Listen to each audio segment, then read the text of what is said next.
I think that some organizations they do too much of selling the dream.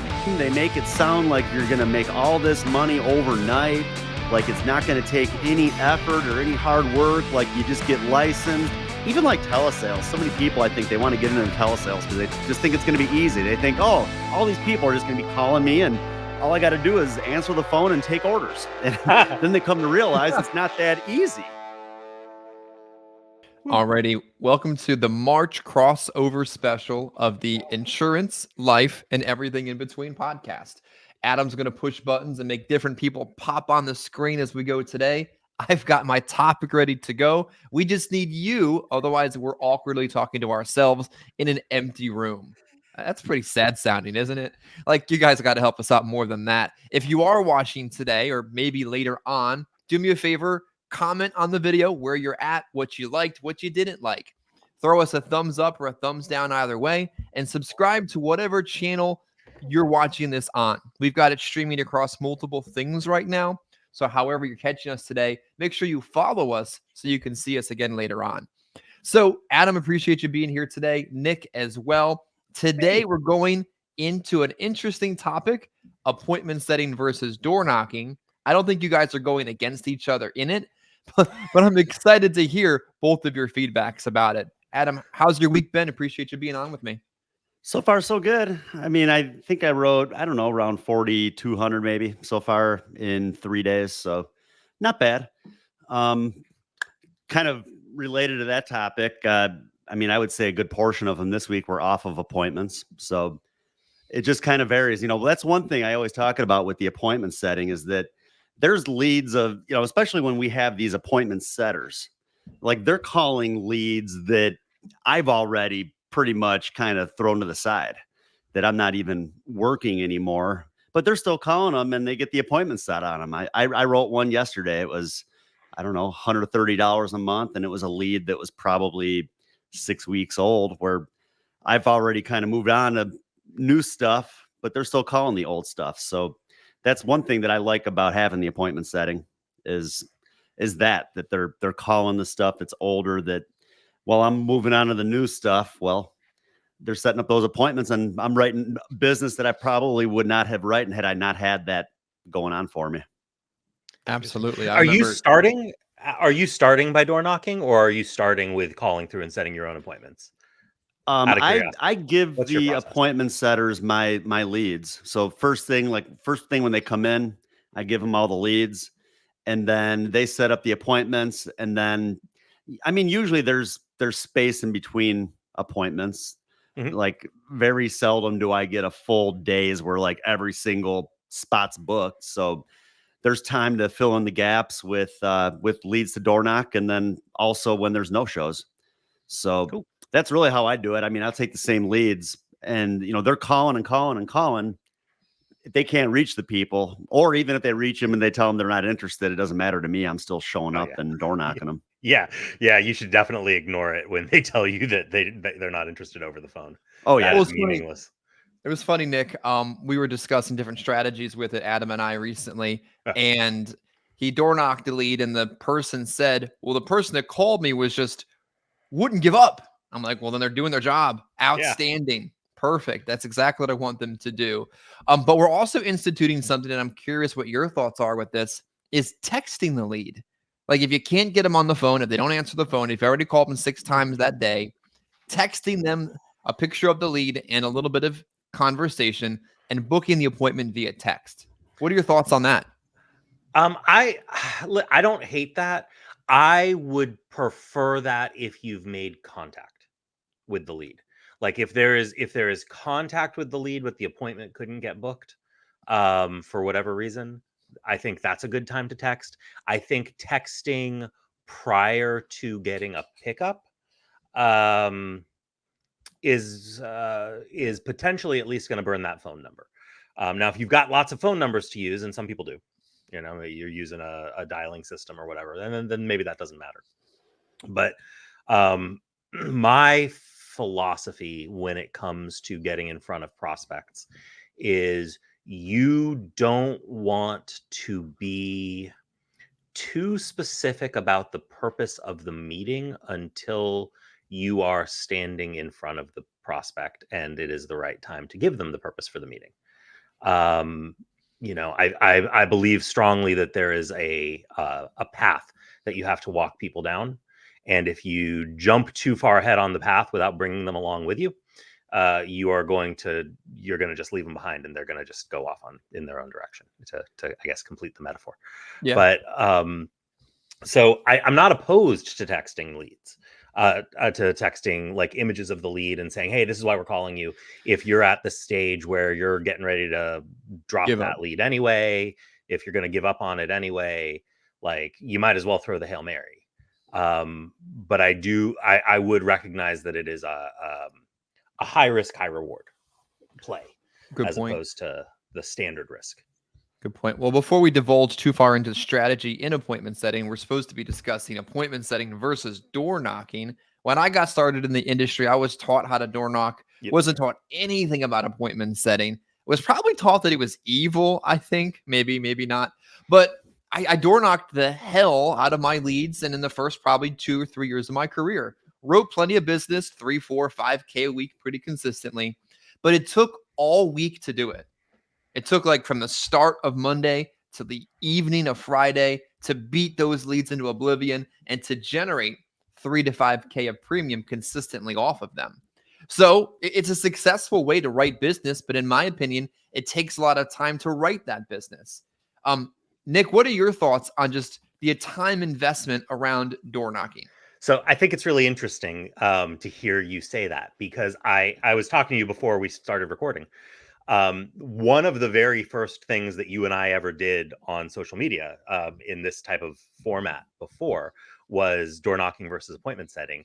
At the time that you were still like a diehard, I never call anybody, I don't set appointments door knocker. And so it is interesting to see how you've evolved that way. I don't door knock anybody anymore. I don't recommend that other people shouldn't door knock. You probably should. You should probably knock on doors if you've got time in the field. In between appointments, you should probably be spending that time productively knocking on doors and trying to get leads resolved. I don't anymore. I have my reasons, but they're my reasons, and it's not advice. But I only run appointments. I only set my own appointments. I don't use an appointment setter any longer. Sorta, kind of. If I'm being entirely honest, I do have an assistant that will occasionally help me set some appointments. But I'd say 75% of the appointments that I run are booked by me personally. And I have reasons for that. And I did use an appointment setter for a number of years and have reasons for having stopped. And that's maybe something we can get into later on, or I don't know, now if you want, depends. But yeah, I think for efficiency's sake, I think the science is absolutely in having preset appointments is the more efficient way to go. It will free up your time. It will give you stronger appointments. You have to work psychologically in the appointment itself on you as the selling agent. It's less psychologically exhausting. There's all sorts of upside to having appointments. Well, Adam, let's get your thoughts on this before I take it any further. You are a convert to appointment setting. You came to the Church of Appointment Setting, sponsored by me, and converted over to that religion. Do you believe that you might be more time effective running appointments versus purely door knocking? Well, yeah, most definitely. I mean, time is money. If you can have those appointments set, well, for one thing, I always like having that early appointment, the 9 a.m. appointment, because it gets me up and out of the house.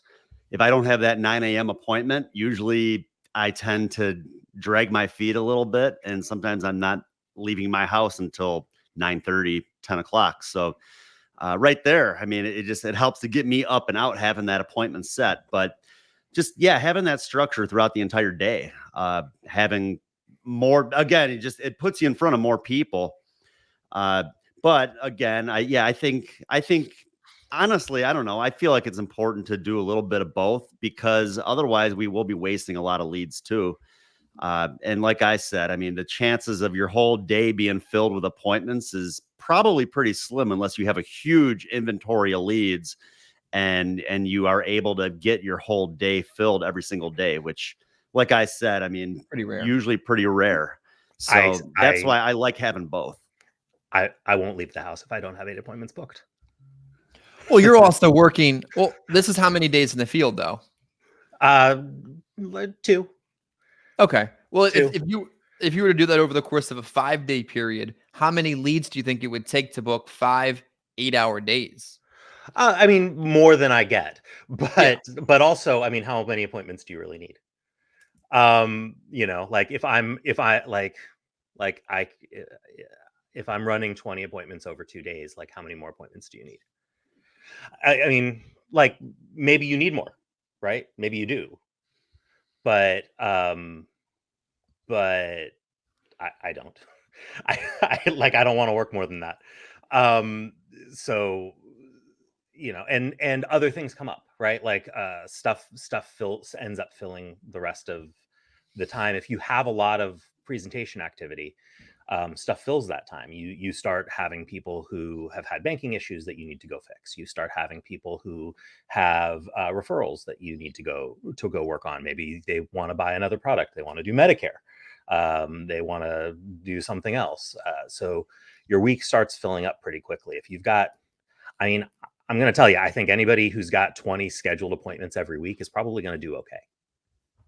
Yeah, they're going to sit with 20, sell or present at maybe 15 and sell half of that. You'll be perfectly fine. Yeah. But that all kind of comes down to, are you buying enough leads to set enough appointments to see enough people? Most people aren't.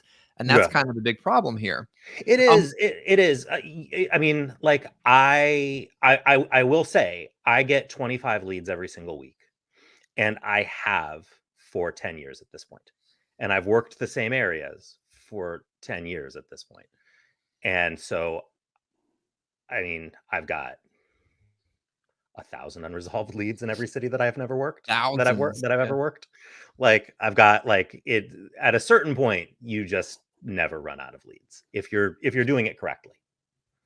Yeah. But unfortunately, it's like when you talk about stuff, we often talk about stuff from the new agent perspective because so many agents never graduate to the next level. All this crap is meaningless if people aren't getting leads on a regular basis.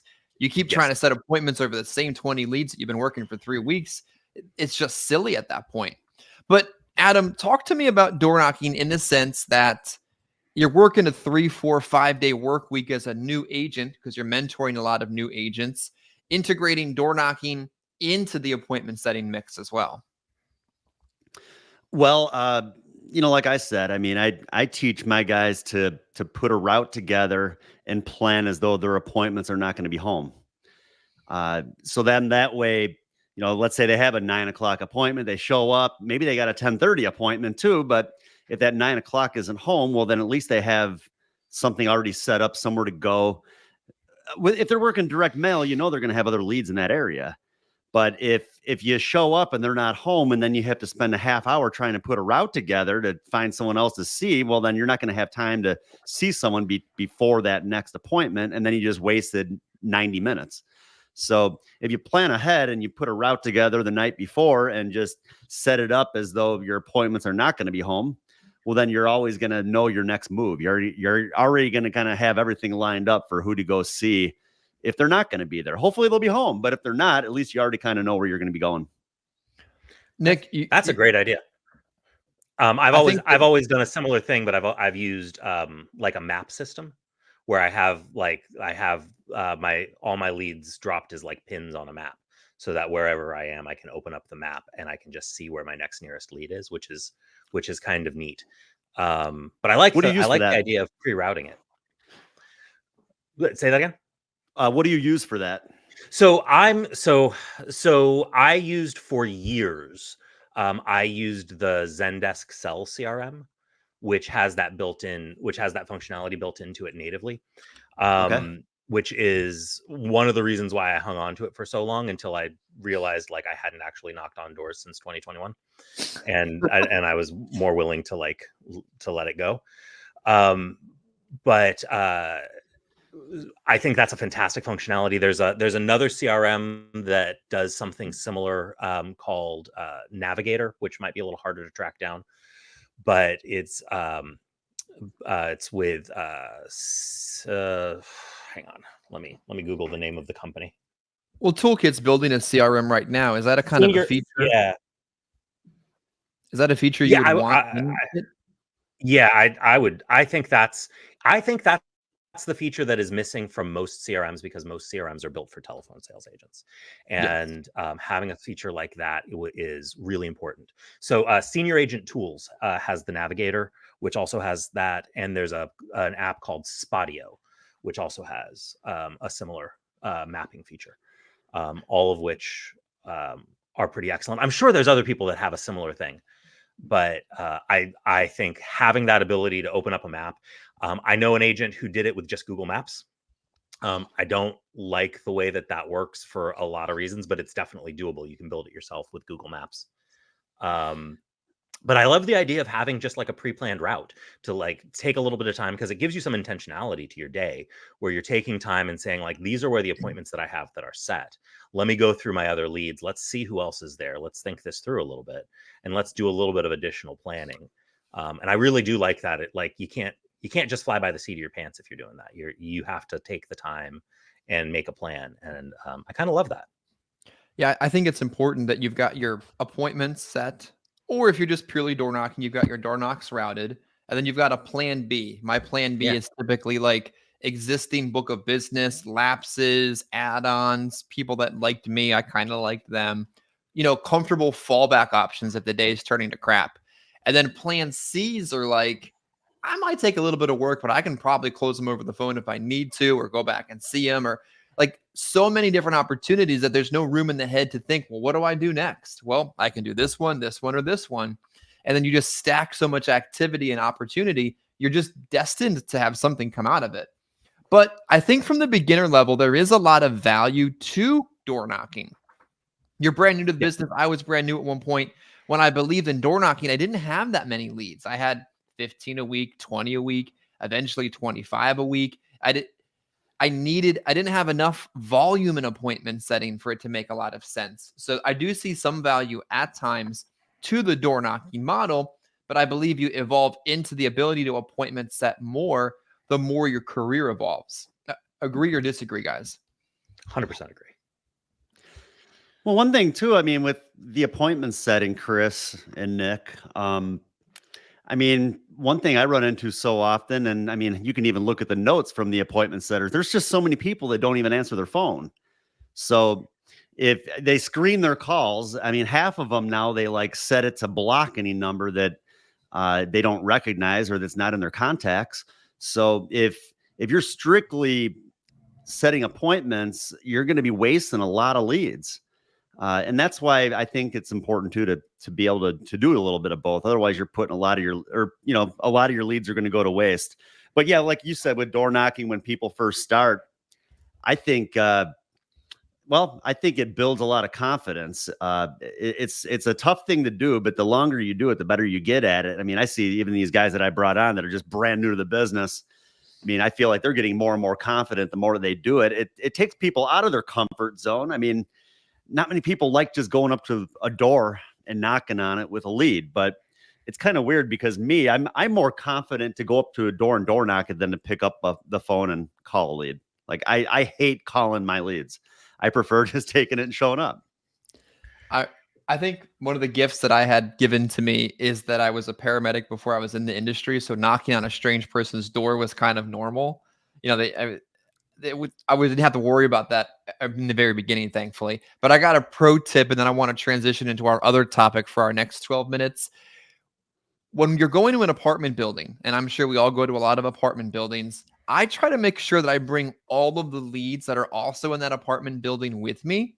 And I've noticed I've been working in Baltimore the last 3, 4, 5 weeks. It's tons of apartment buildings. Like I've never seen so many senior high-rise buildings in one city.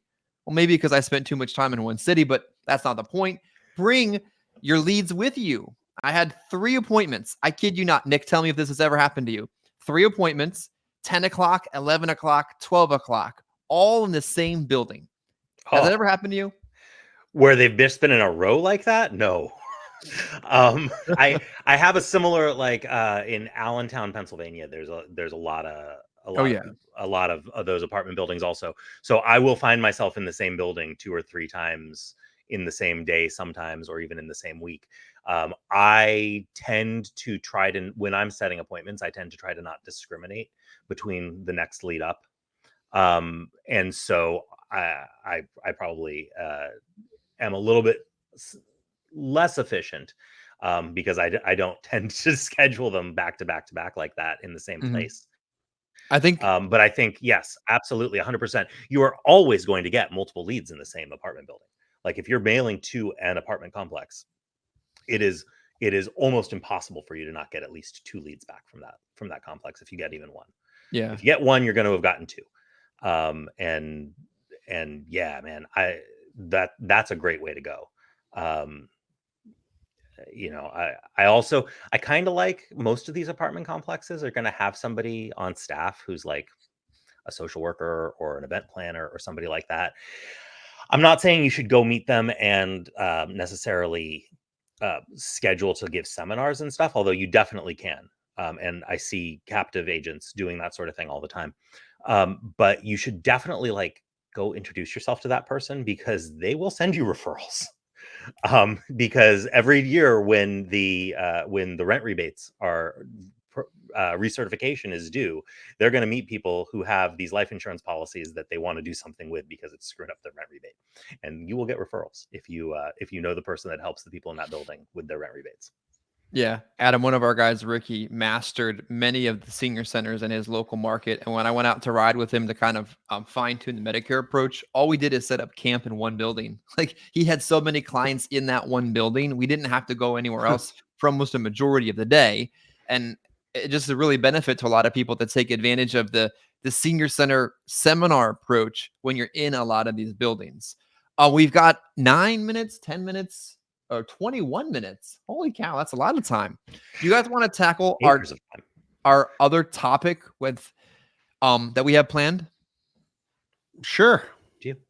Awesome. Now, here's my fear of this topic. My fear is that any time I put something online, I risk in 10 years sounding hypocritical.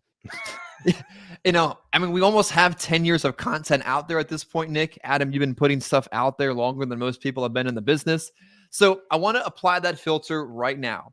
If something different 10 years from now takes place today, it was unintentional, we're simply discussing current events. There we go. Current events.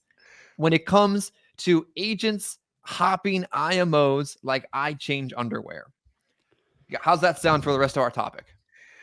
Yeah.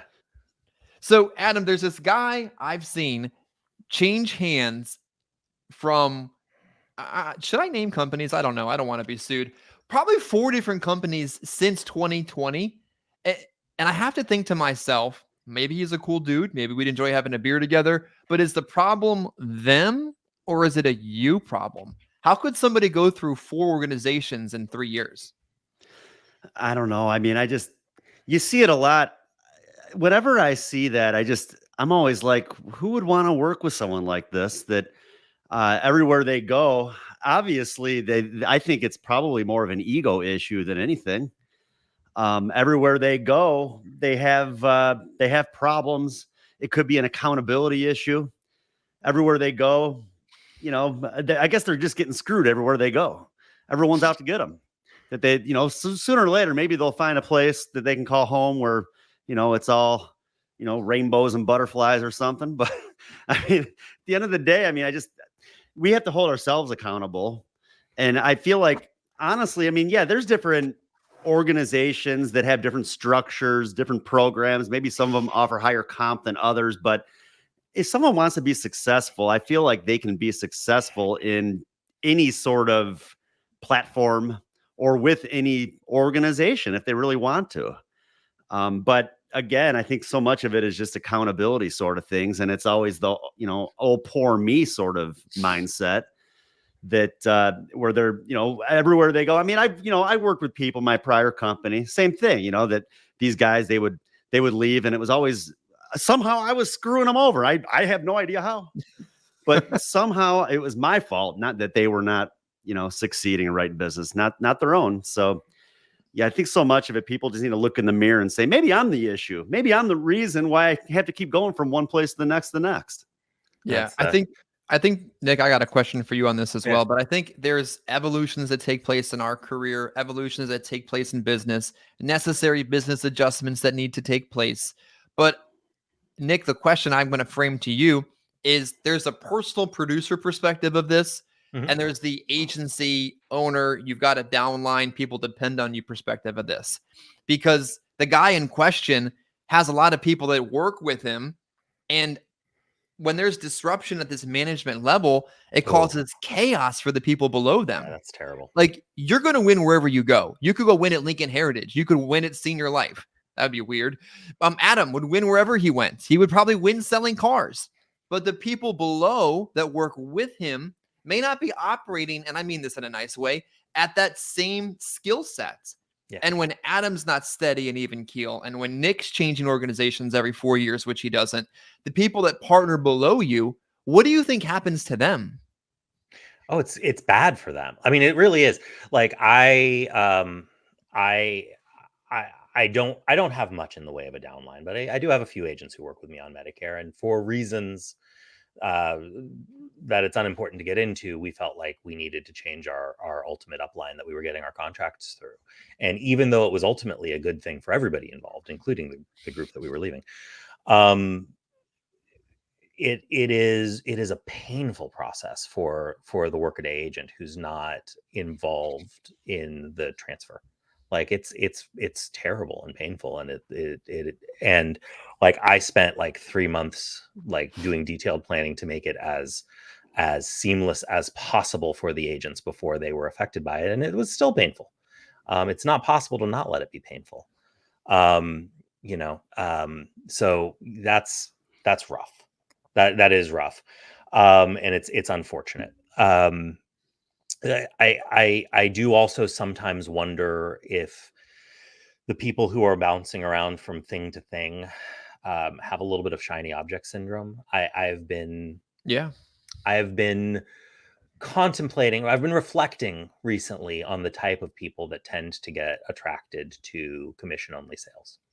I've been spending some time with people who are professional salespeople who refuse to work commission only sales. And it is interesting to see the difference in general type of person, the type of person who's like, hey, I'm going to be working in tech sales, which by the way is a terrible industry to be in right now. I feel terrible for all the tech sales people, but like, I'm going to work in tech sales and I'm going to get, $150,000 a year base salary, and I can bonus my way up to $350,000 a year if I do my job well, and then get laid off. But like, it's a very different type of person who is attracted to that type of a situation where you're more a professional salesperson and less of somebody who views themselves as a business owner. And a lot of the people that come into this industry view themselves as entrepreneurs and business owners when they are not really. And I think that the person who is coming in saying, I want to start a business with no capital and no experience and no market research, but that's what I want to do, is kind of a dangerous person. They're not somebody who has thought things through. And it's a very different type of person than the type of person who says, hey, I want to just go sell. I want to go, eat what I kill and sell and go forth and make my own way in the world. And it's just going to be me. And maybe someday that'll turn into a business. Maybe someday it won't. But at right now, my goal is to just go out and sell. And I think that's a very different type of person. And you need to, if you are looking for somebody to contract with, or if you are looking to recruit somebody in, you need to be aware of and maybe beware of the different types of person that are attracted to this industry. Not all of them are good for the industry. There is a reason why life insurance in particular has developed a little bit of a reputation as being a multi-level marketing scheme. And that's not just something that we hear about in our own spaces. If you go into other sales spaces, people who talk about, hey man, selling life insurance is great, get treated the same way that people who are like, hey man, selling solar is great. It is a little bit like we're in a kind of a dark time for the industry right now. But it doesn't have to be that way. It does, like everybody watching this. I don't know how many people are watching this. 3 people are watching this, including me. I'm one of them. I think you're one of them, Chris. Like nobody's watching this, but like we can make this like we can make it a better industry. Like we really can. Talking about these things and putting that out there that it doesn't have to be like this. Yeah, I think maybe 6 people are watching because maybe in the future 6 people watch it. See, here's the way I see it though. I think people that have a small vision are disrupted with small problems. Yeah. Like if you're really just looking at your vision so small that a small problem can really knock it off, and then all of a sudden you got to go work somewhere else. But if you have a bigger vision, like when Adam decided that he needed to part ways with his prior organization where he made plenty of money, had plenty of notoriety and plenty of success and stability, it was because, correct me if I'm wrong, you had a bigger vision for yourself, your family, and your future, not a small vision kind of problem. Am I spot on with that? I'd say so. I remember we were actually in Tennessee, me and you and Waylon, a few other people. And I remember, when was that? I think that was like 2020. Yep. Yeah, October 2020. Okay, October of 2020. So like in the middle of COVID. Yeah, we're all walking around with masks on and stuff. I just remember someone telling me then, because I mean, yeah, I was recruiting agents just for the one carrier. And I remember the guy telling me, why do you only want some of your agents' business? Why don't you want all of it? And it really got me thinking a little bit. Like that kind of makes sense. Why do I only want people to write some of their business? Like, yeah, it'd be great to find those agents that want to strictly focus on the one company and the one product, but it's pretty hard to do. And they're only writing a fraction of their business with me. And the IMOs, I mean, heck, they don't really like it when the agents were writing with the direct carriers. So the IMOs, I mean, they were pushing people away from writing that product or putting them on lower comp than other carriers because like I said, they weren't making as much when the agent was writing the business there either. So yeah, it really did kind of open my eyes a little bit. And to me, it just kind of made sense. Why would I only want to earn some overrides when I could really build something and focus on everything? Yeah, I think again that you saw something way bigger that you were pursuing and it took time to get there, but it wasn't. Nick, are there a lot of agents out there, in your opinion, with really small one call close type mentalities and visions that when one thing goes wrong, they're out the door? Yeah, of course. I mean, of course. It is people not recognizing the potential of the opportunity, I think. And I think some of it really does come down to how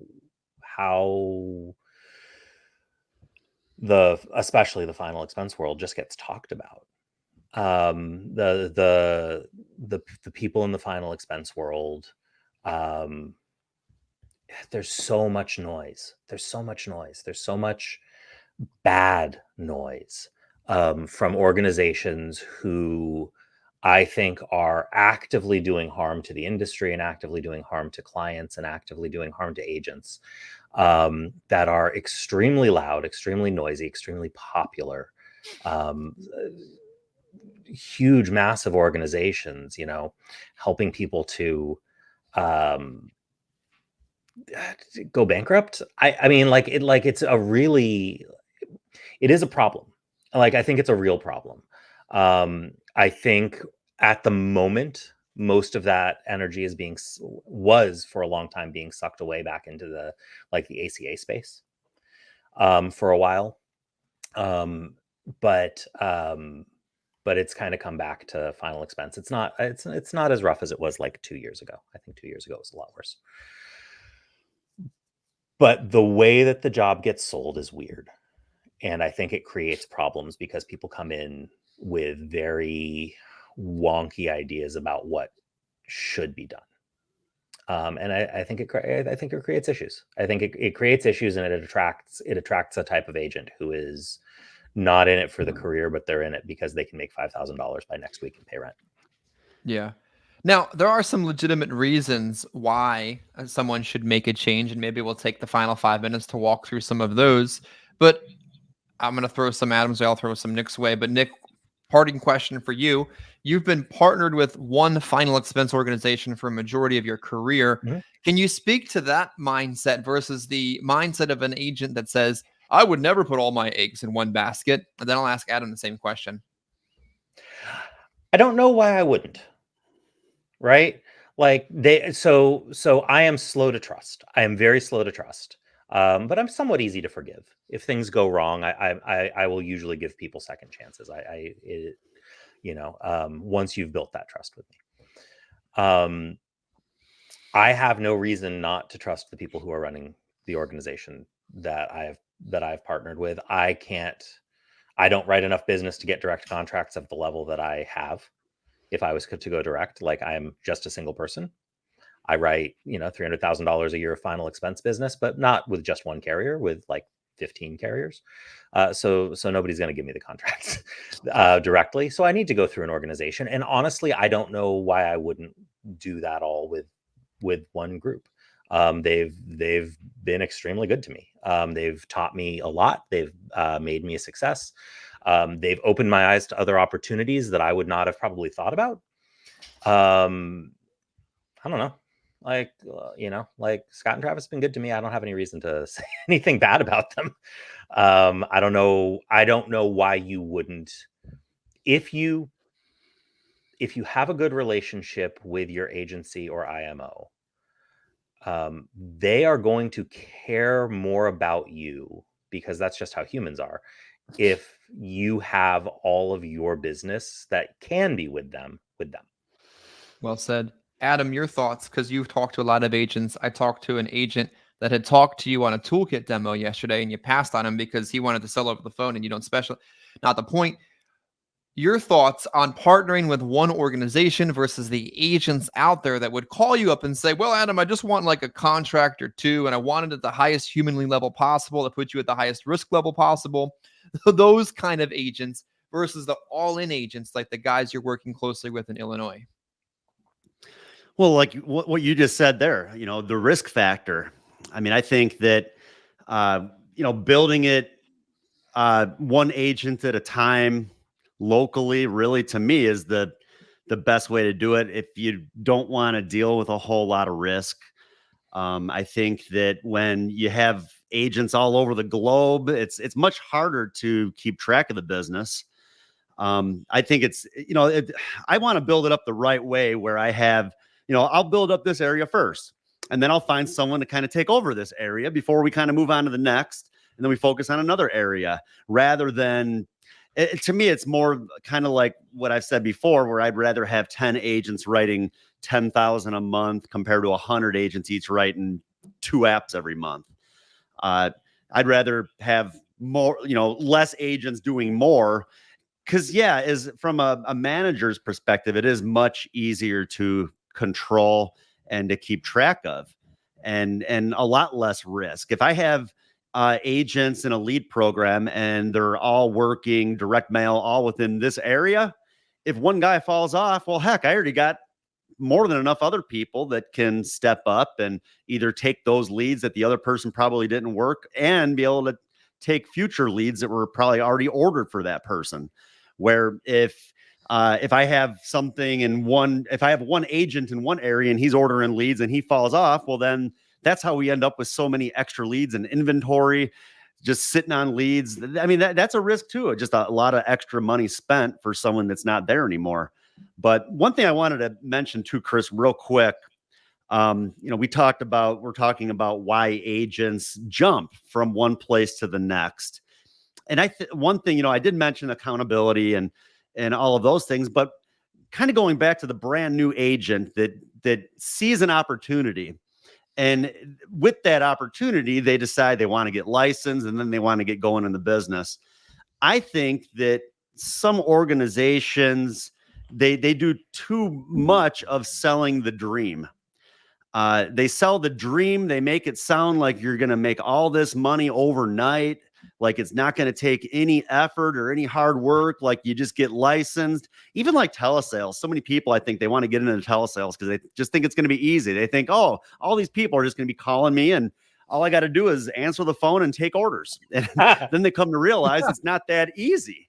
So I think that that's what happens. I think people, they really push, the fluff and how you make all this money overnight. And then they realize, wow, I actually have to work. This isn't as easy as I thought it was going to be.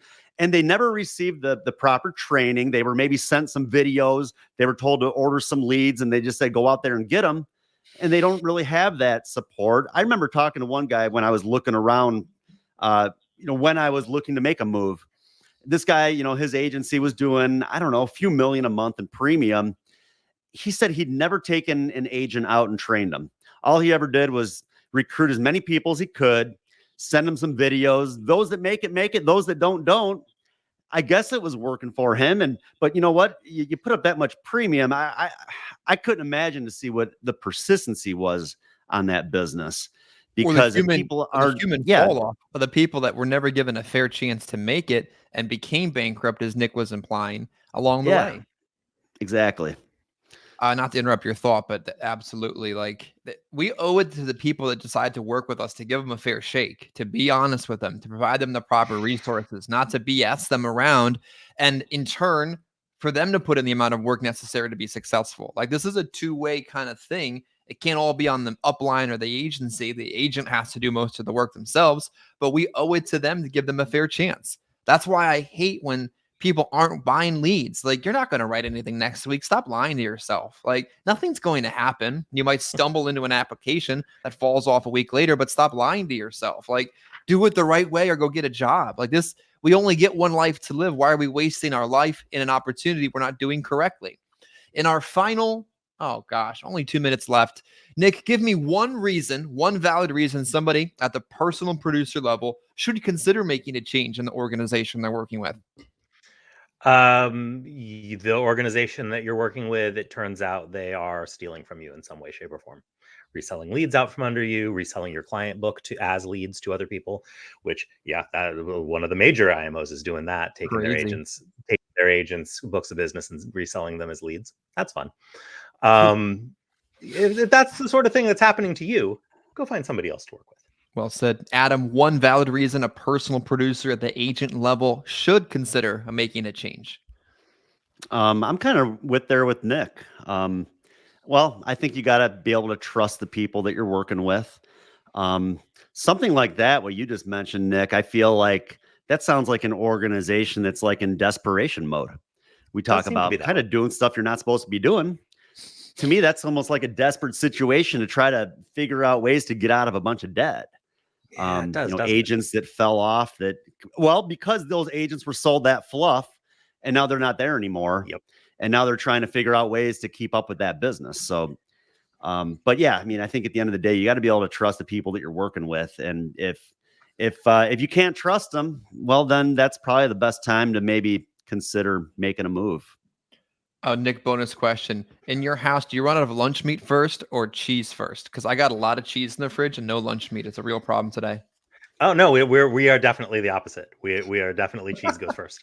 So, Adam, do you run out of lunch meat first or cheese in the fridge? I would say anything having to do with cheese. Cheez-Its, string cheese, you name it.